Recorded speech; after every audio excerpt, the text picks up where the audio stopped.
कसं चालेल समर? असं बिघडलेला नैवेद्य दाखवायचा का देवाला? नाही पण मला अजूनही कळत नाही हे कसं झालंय. ठीक आहे चला राहू द्या, मी परत करते. आहे डाळ घेतो.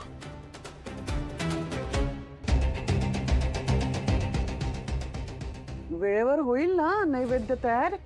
नाही म्हणजे आता पुन्हा सगळं करावं लागणार. अख्ख्या वर्षात कधीच नैवेद्य दाखवायची वेळ चुकली नाही. नाही स्वानंदी, मला ना खूप असं टेन्शन आलंय ग. नाही नाही काळजी नका करू. वेळेच्या अगदी आधीच माझे 111 दिंड तयार असतील. आपण एक काम करूया स्वानंदी, आपण सुष्मितालाही बरोबर घेऊया. ती सुद्धा या घरची सून आहे. कोण सुश? तिला येईल का? नाही आणखीन काहीतरी बिघडून ठेवायची. काही नाही बिघडणार. तिने सुद्धा शिकलं पाहिजे ना हे. हो हो हो बरोबर आहे तुझं. तिला पण सगळं शिकलं पाहिजे. थांबा मी बोलवते तिला. तिलाही घ्या तुमच्यात. तिला कळलं पाहिजे ना कसा नैवेद्य ठेवतात आणि काय ते. सुश, हाँ मम्मीला. तू जरा नैवेद्य करायला मदत करशील? म्हणजे तुझ्या ताईला मदत हवी होती ग दिंड करायसाठी. मी केली असती मदत पण मेहंदी लावली आहे आणि मी पोचली असती पण खूप एक्सपेन्सिव्ह आहे ना मेहंदी. कसं मी करणार हेल्प? सॉरी हाँ ताई. ठीक आहे मी जाते. कंटिन्यू. मी करते मदत. आई आई आई ग आई, मी केली असती मदत पण काय आहे समर, डोकं खूप दुखतंय रे माझं. नाही तर मी पण तरी ठीक आहे मी करते ना मदत. नाही इट्स ओके, राहू द्या मी करते. बरं तुला नक्की एकटीला जमेल ना? जमेल काकू, त्या म्हणतात ना आता. द्या मी धुवून घेते पटकन.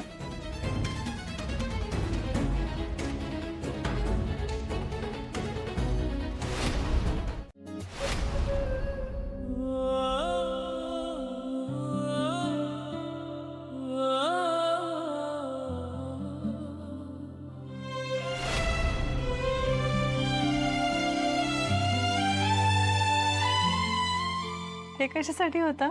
तुमच्या मेहनतीसाठी. किती आनंदाने आणि मनापासून करता तुम्ही हे सगळं. I am seriously proud of you बायको. एवढं काही नाहीये त्यात. अहो खरंच. ते म्हणतात ना, स्त्रीच्या मनातली स्वयंपाक करतानाच्या वेळेची भावना त्या त्या पदार्थांमध्ये सुद्धा उतरते. म्हणूनच तुम्ही केलेले सगळे पदार्थ हे सौम्य आणि चविष्ट असतात. असे चिडून आदळापट करून केलेले पदार्थ नसतात. कारण तुम्ही तुमच्या पदार्थांमध्ये प्रेम होता स्वानंदी. असं का? मग तर आज कौतुक तुमचंही झालंच पाहिजे.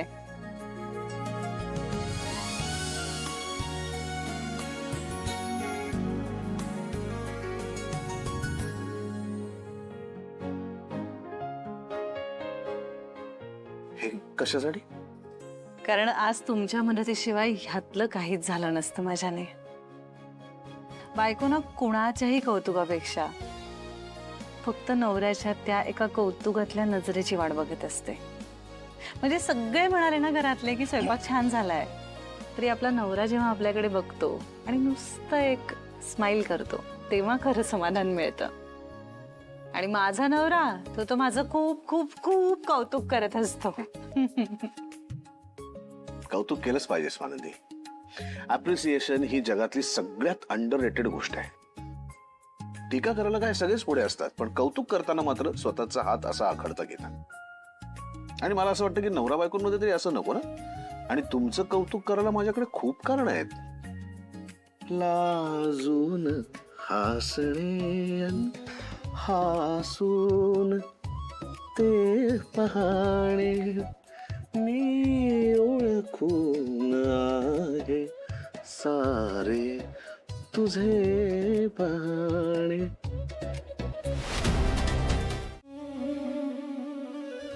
हे काय? उंडे झाले सुद्धा? हो झाले. आता वड्या केल्या की झालं. सुपर फास्टच तू. वाटलं नव्हतं यातलं तुला काही जमेल. मनापासून प्रयत्न केले की सगळं जमतं. म्हणजे माझेच प्रयत्न मनापासून झाले नसतील. तुमचे कसले प्रयत्न?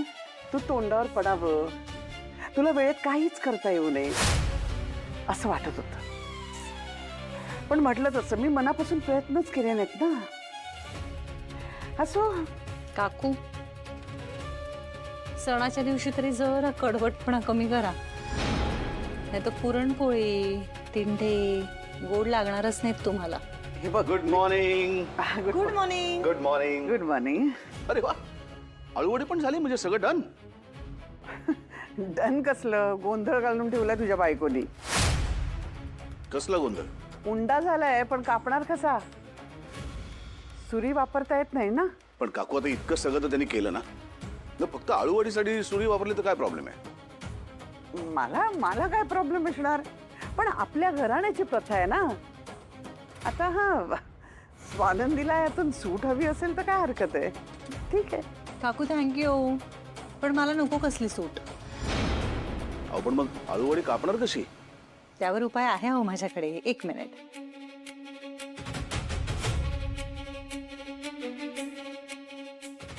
हे बघा. दोरा? नुसत्या दोऱ्याचं काय? कळ कळ. राजवाडे, मला एक छोटीशी मदत करा. अहो छोटी काय, तुम्ही म्हणाल ती मदत करायला तयार आहे. बोला काय करायचंय? हे घ्या, हा दोरा धरा बरं. आता ह्या दोऱ्याने आपण वड्या कापूया. जातील कापल्या, तुटणारही नाही आणि सुरीची गरज नाही.